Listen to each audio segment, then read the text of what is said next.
Okay. How are we going with campus days? I suppose the all would go over the courses, hoping that this class would also be helpful. Actually, I caught a severe cold persisting over the week. My voice was impaired. I beg your assumption in this respect.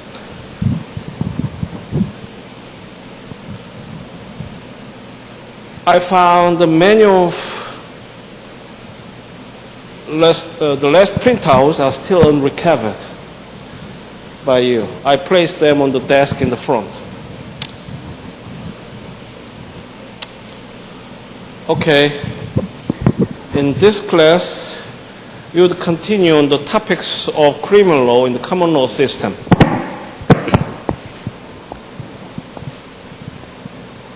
It includes the requisite intent, accomplice and principle, inchoate crimes, classification of crimes, and defenses. Before we begin, I'd like to introduce two pictures pertaining to this lecture.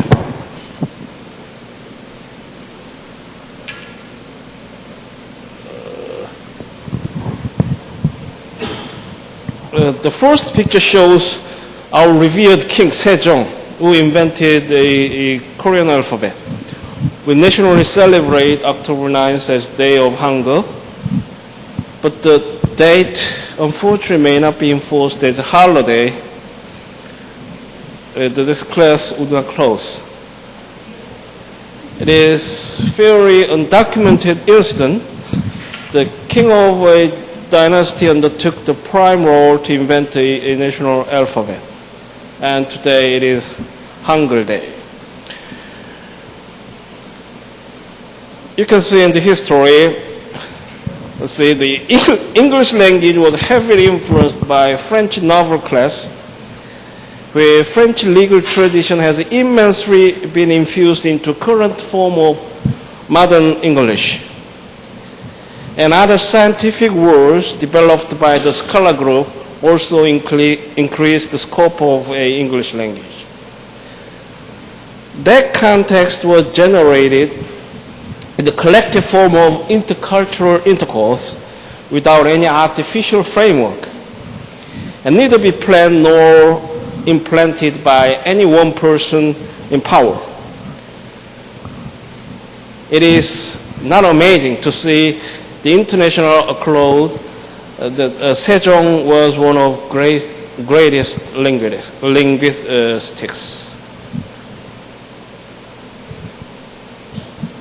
We know that one of his calls for such inventions was to cultivate the people educationally and also to decrease the literacy rate by providing a universal language. Chinese characters were monopolized by the class in power at that time, that the commoners or subjects were actually deprived of any chance of education. King Sejong deplored this fact. This factor would significantly play to increase the crimes of illiterate persons. Over the picture, you can find a small letter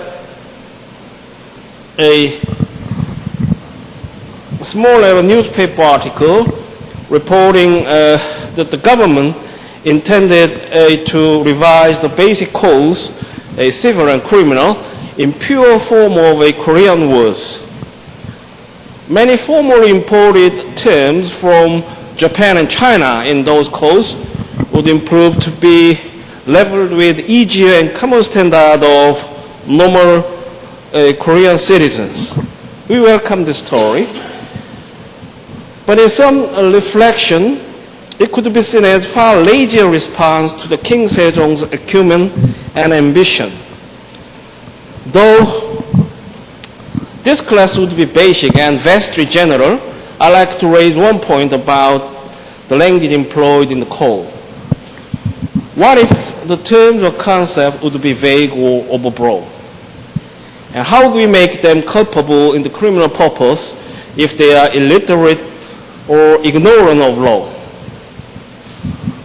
The first question would involve the Feuerbach's notion about the criminal framework or constitutional issues, including the due process concept. The second question would evoke the analysis of intent requirement, a bit discussed later in this class. We would face that kind of questions. How do we distinguish between ignorance of law and ignorance of fact? Can we incarcerate the illiterate person that perpetrated a rape crime? Can we see any difference if that illiterate person are accused of biogamy when he could not understand the word biogamy? Those questions are fairly tricky and interesting in this class purpose.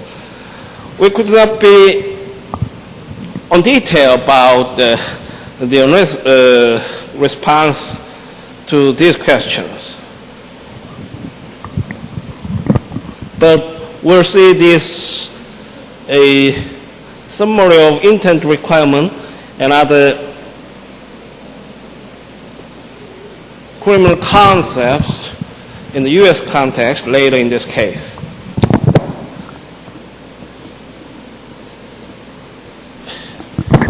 In the next picture, you see Professor. Have you heard his name? He's a Baum Professor of Law Emeritus and Center for Advanced Study in University of Illinois. Lafave received his law degree and SJD degrees from the University of Wisconsin, where he was Phi Beta Kappa, Order of Coif, NAP. He joined the Illinois faculty in 1961 and was later honored as a Guggenheim Fellow and a University Scholar of Excellence. In 1978, he was appointed to the college's first named professorship, and then he was designated a permanent member of University Center for Advanced Study. Professor Lafave served as the first associate and acting dean in 1974. He has also taught at the University of Michigan and Villanova University. Professor Lafave law in the country. His books and articles on criminal law have been quoted or referenced by the U.S. in over 175 cases and in well over 14,000 reported appellate opinions in all. His work has also been discussed or adverted to in over 5,700 law review articles. And he has been also active in many areas of a public service, including American Bar, a judicial conference of the United States Air Force. Professor Lafave has also been involved in efforts of national scope, most notoriously as a member of the editorial board of the fourth PD of Justice, and as consultant and contributing writer for the previous show, Search and Seizure, and the Police.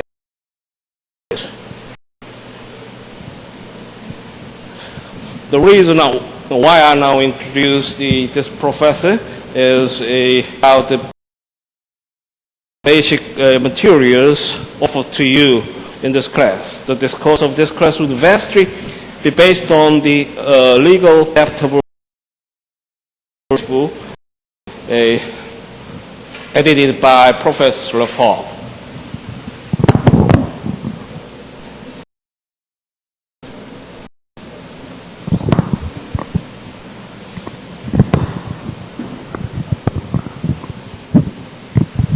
And now we investigate a little details addressing the overview of U.S. criminal laws. This area, as I have introduced, bases origin on the common law crimes, but at considerable degree has been intertwined with the modern criminal concept of a civil law traditions. Of course, one other more important factor on its path of evolution would be the specifics of a national context.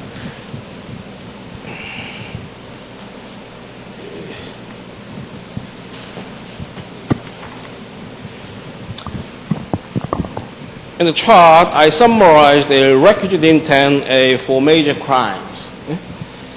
We could, in the current U.S. theory, identify 4 classes of mens rea, which would cover a specific intent, a general intent, malice, and a strict liability. I show you a wrong chart.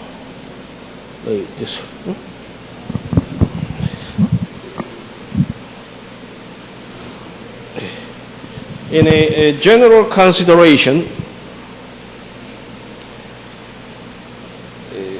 we could find most of 9 crimes requiring a specific intent,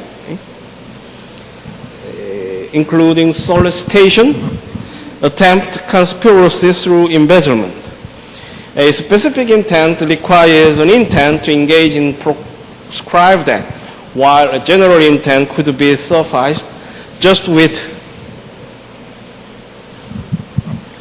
an awareness of acting in prescribed manner. The crimes requiring a general intent would be typically a battery, rape, kidnapping, and forced imprisonment. The mental state levied on the malice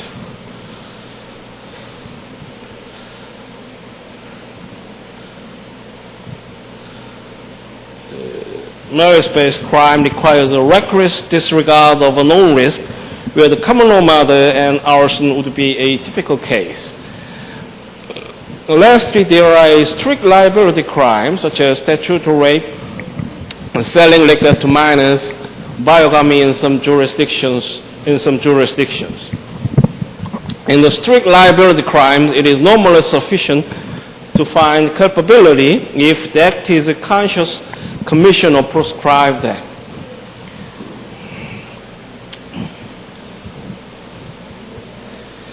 The first case involved the issue if a general intent can be inferred from defendant's conduct and the circumstances. The case name is State v. Local, decided in 1970. This case principally dealt with a proof of intent. Conceptually, a person's intent is a difficult thing to prove unless the person announces that intent. Most criminals do not verbally express their intent. Burglars do not enter a house announcing their intent to commit a felony, for example. For that reason, in most cases, the prosecution must rely on an inference of intent drawn from the facts proven. This concept is all referred to as a presumption.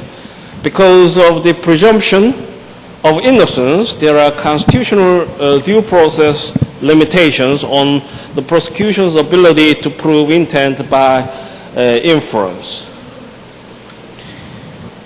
In the first case, Rock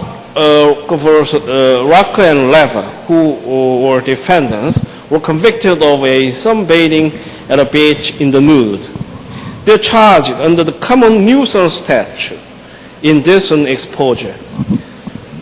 Defendants appeal, claiming the trial court impermissibly inferred the intent element of the charged crime. The court found the kind of inference permissible under circumstances given in this fact. The Hawaiian nuisance statute specifically incorporates indecent exposure as an example of what the legislative meant by common nuisance.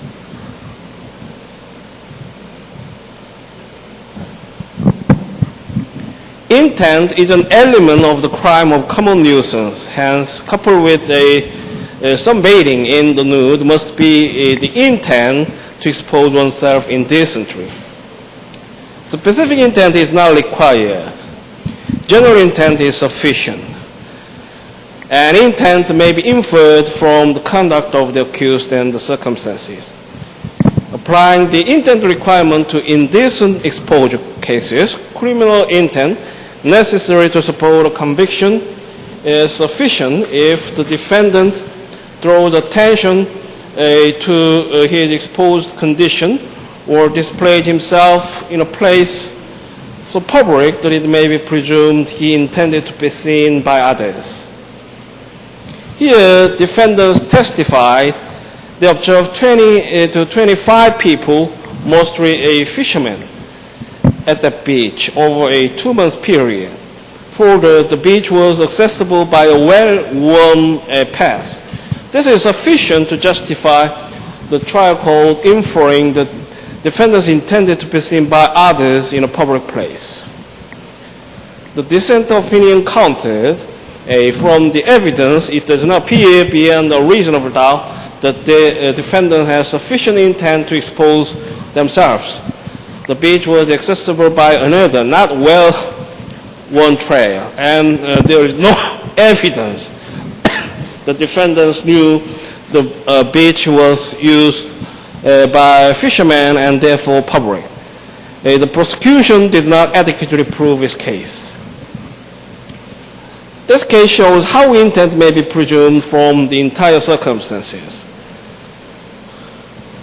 The second case has implications on a little different aspect, that the court rejected a presumption of intent.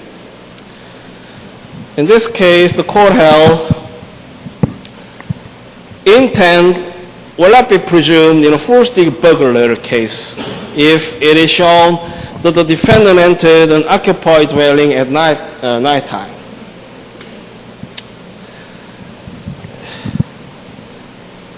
In the case titled United States v. Merton, decided in 1973, Mrs. Bessel heard a loud noise from downstairs in a home one night at 10 p.m. Upon investigating, she discovered several pieces of plywood that had been stacked against the downstairs sunroom door. Stacked against the downstairs sunroom door had fallen over. The kitchen screen door had been cut, but the door has not been opened. A window to the sunroom has been opened and left ajar. Mrs. Vessel called the police. They found Merton, who was the defendant in this case, lying on the sunroom floor. There were no weapons. Nothing was taken. He was arrested, charged with first-degree burglary, specifically unlawfully breaking and entering the dwelling of another while a person is present therein, or with the intent to commit a criminal offense. He lost me. At the trial, they moved for directed verdict on the ground that intent had not been proven. The motion was denied, and defendant appeals his conviction.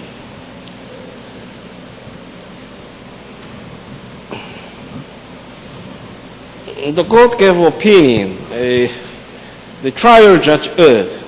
There was a lack of evidence of any intent to commit a crime after the unlawful entry.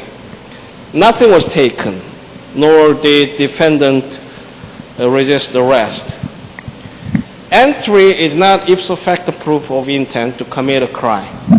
He did not attack Mrs. Vessel, nor did he attempt to flee.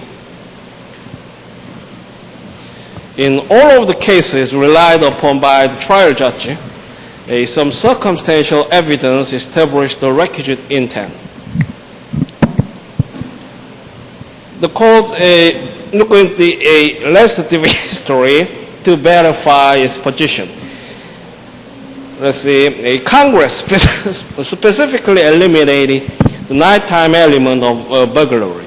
This code will not resurrect the element by inferring that the entry F dark is a ipso facto entry to steal.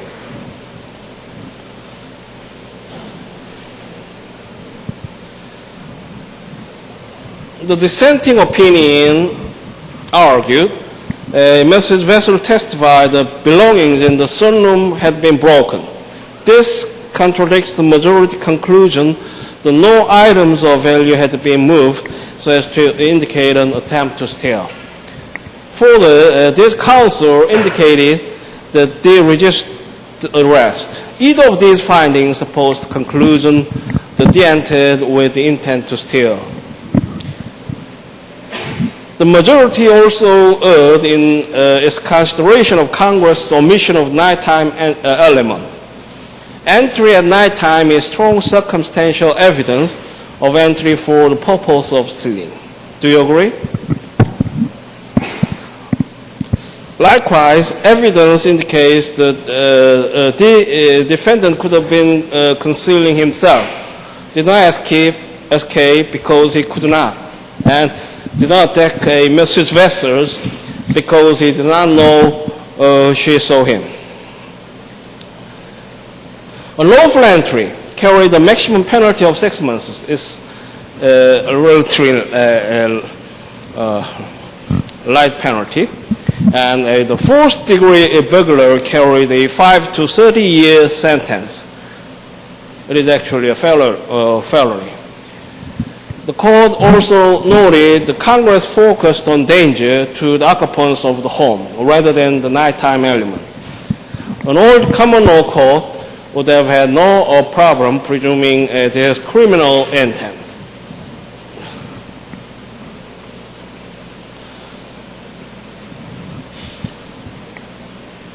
Do you agree if unlawful entry could arise a legitimate presumption of intent in finding him guilty of burglary? Normally, we safely assume that it depends on the circumstances involved.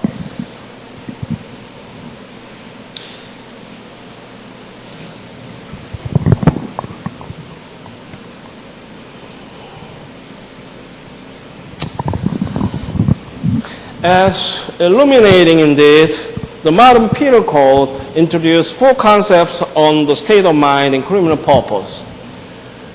This classification is considered to adaptively marshal the myriad of common law culpability elements.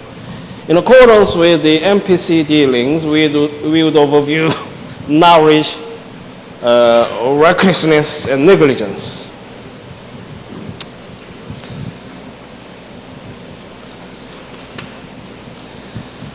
Knowledge may be a culpable state of mind even if the person does not have the intent or purpose to cause a certain result.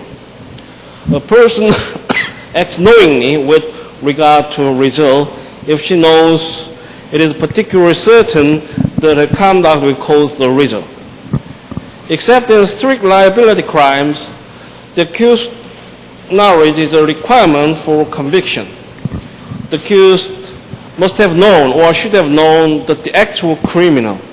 Normally, the prosecution does not have to prove that the defendant knew of the criminal law and what it meant on the theory that ignorance of the law is no excuse. Any of the following will satisfy the actual knowledge requirement, even where the person did not have an absolute confirmation of a particular fact. First, awareness of fact because of personal observation. Second, belief of fact regardless of a personal observation. And awareness that one does not know.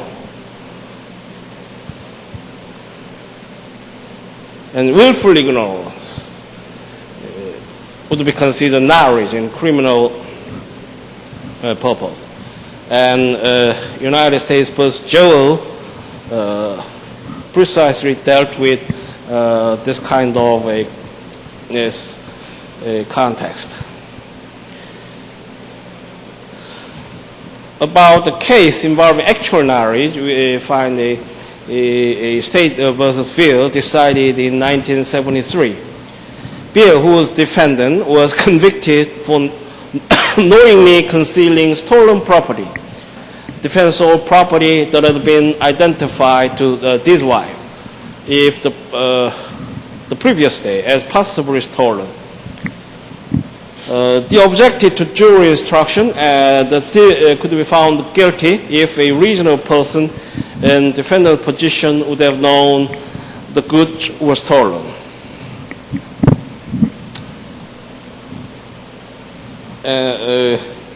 And defendant appealed. You can see the importance of jury instruction in this case. How to structure a jury instruction would be critical to find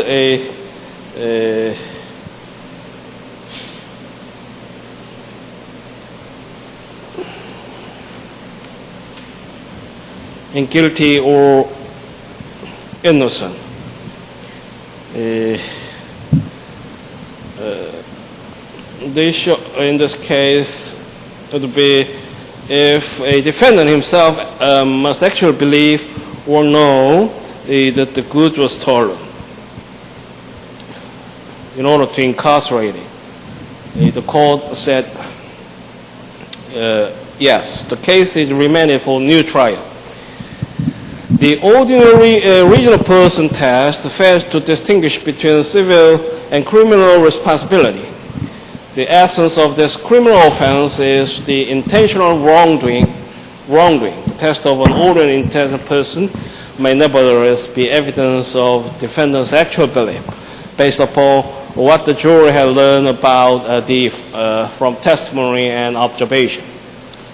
This case demonstrates the point that the purpose of the knowledge requirement is to hold an accused liable only if he knew what he was doing.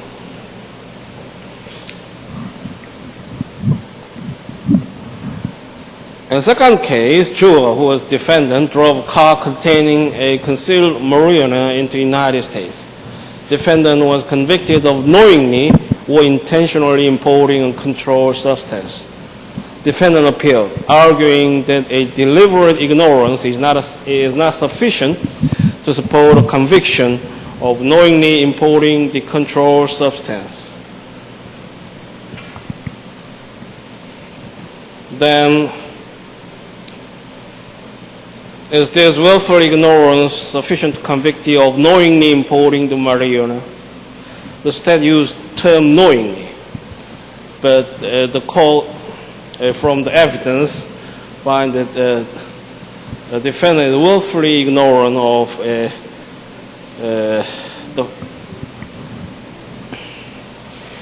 the factual element given in the statute. The court find affirmatively in judgment of form. Deliberate ignorance and positive knowledge are equally culpable. To act knowingly is to act with an awareness of the high probability of the act in question.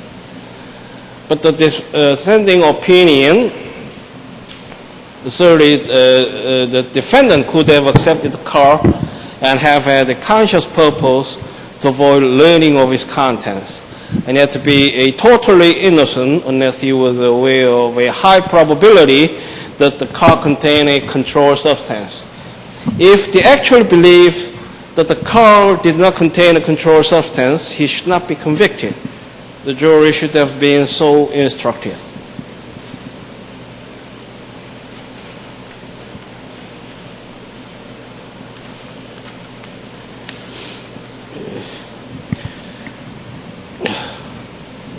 As mentioned above, MPC recognized recklessness and negligence can be culpable states of mind.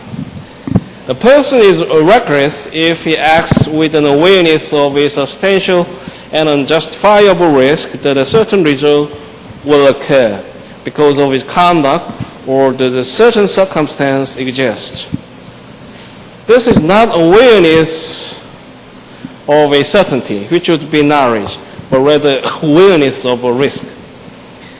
As explained by the Model Penal Code, the risk must be such that the actor's conduct involves a gross deviation from the standard of conduct that a law-abiding person would observe. If a person acts without a conscious awareness of a substantial risk, she may still be criminally liable if she should have been aware of the risk. This mens rea depends on what a reasonable person would have been aware of. It requires a great degree of deviation from socially accepted conduct than ordinary negligence that may give rise to total liability. The accused must not only fail to exercise due care, but the negligence must involve a higher probability of harm and a great degree of unreasonableness than is necessary for imposition of a civil liability. So you can see there would be a difference in the extent of a duty of care between the criminal and a civil purpose. So in the case titled State v. Jones, decided in 1956, the court required a greater degree of negligence than ordinary civil negligence concept. In this case, Jones, who was defendant, shot and wounded a man while on a hunting trip. A state law specifically made a crime for someone on a hunting trip to negligent or careless shoot and either wound or kill a human being. Defendant was convicted. On appeal, defendant contends that the judge erroneously delivered the charge to jury that in substance allowed conviction on proof of a civil negligence and carelessness. And second, that this proposed jury instruction requiring gross or culpable negligence was improperly denied. The appellate court found criminality cannot be based on mere common or civil negligence, and the lower court judgment was reversed. Let's see the essence of a court opinion. Clearly, gross or culpable negligence is required to establish a conviction for involuntary manslaughter. The question is whether a lesser standard is permissible for a less crime. Courts draw a distinction between civil and criminal negligence, holding the criminal negligence is more than mere civil negligence. The criminal negligence needs to be gross or culpable negligence. Here, especially since D was charged with a felony, he was entitled to gross or culpable negligence instruction. We can find a dissenting opinion in this case. The dissenting opinion counted the power of legislators to define a crime based upon ordinary negligence is recognized in other jurisdictions as long as it keeps within the bounds of the Constitution. Our legislature was empowered based on ordinary negligence to impose criminal liability on a hunter who wounds or kills a human being. The question is, did the legislature do so? Since the statute does not use the term ordinary negligence, the legislative intent must be examined. In my view, the legislature, in an effort to protect human life, intended to impose rigorous penalties for failure to exercise ordinary care. The dissent found it paradoxical that if a hunter shot and killed a person, that he could get a maximum of 10 years, Whereas if a non-hunter did the same, he could get 20 years.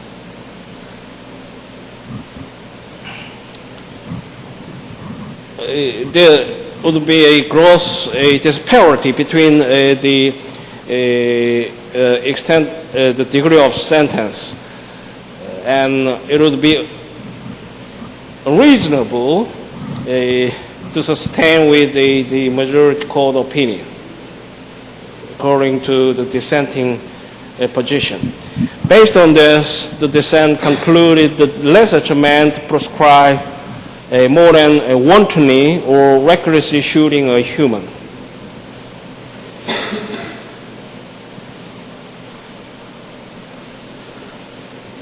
Finally, I would offer some more basics involving a strict liability in the U.S. jurisdiction.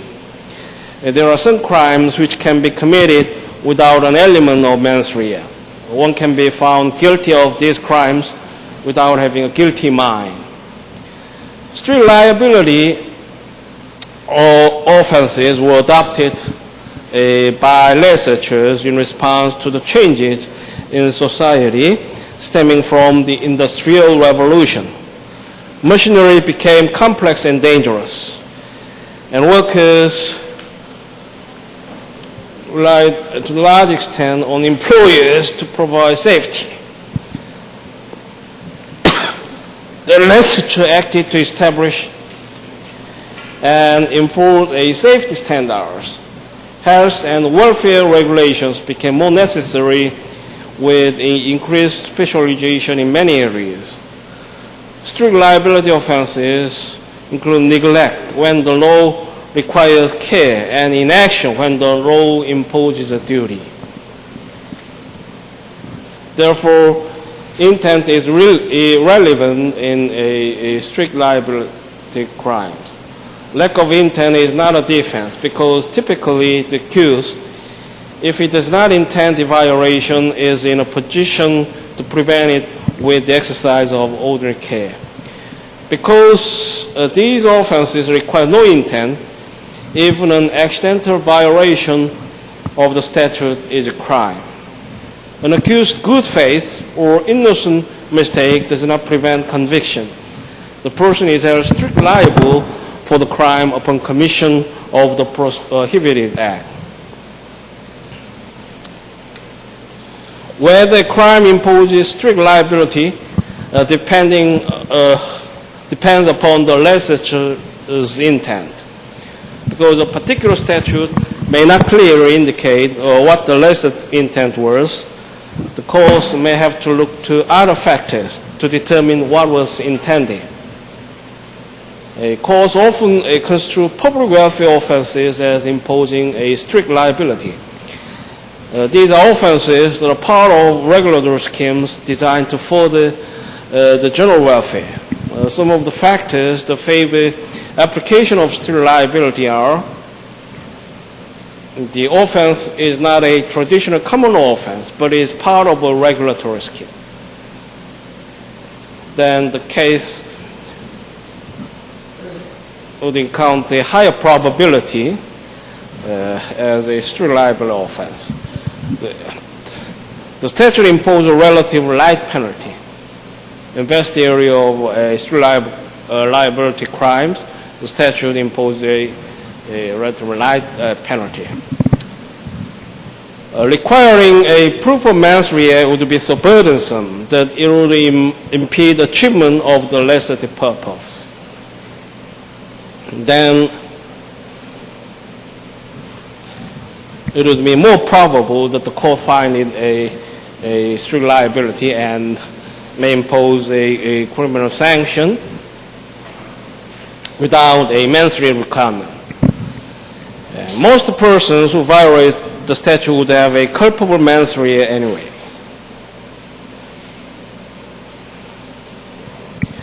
The model penal code will require intent in all cases except those involving a minimum fine. But many legislatures have imposed strict liability for offenses involving adulterated food and narcotics, which can result in significant penalties.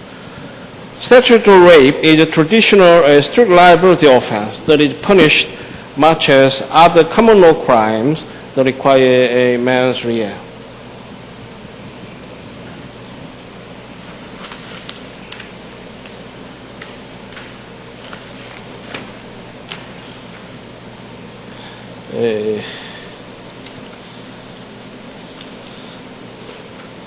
This kind of debate was developed in the case State versus Spansky. In that case, the dissenting opinion would consider it those essential in the statute language, legislative history, and seriousness of penalty, and purpose of the statute, and a practicality of enforcement. Therefore, the court needs to look into these factors, whether the legislature intended to regulate it on a strict liability basis.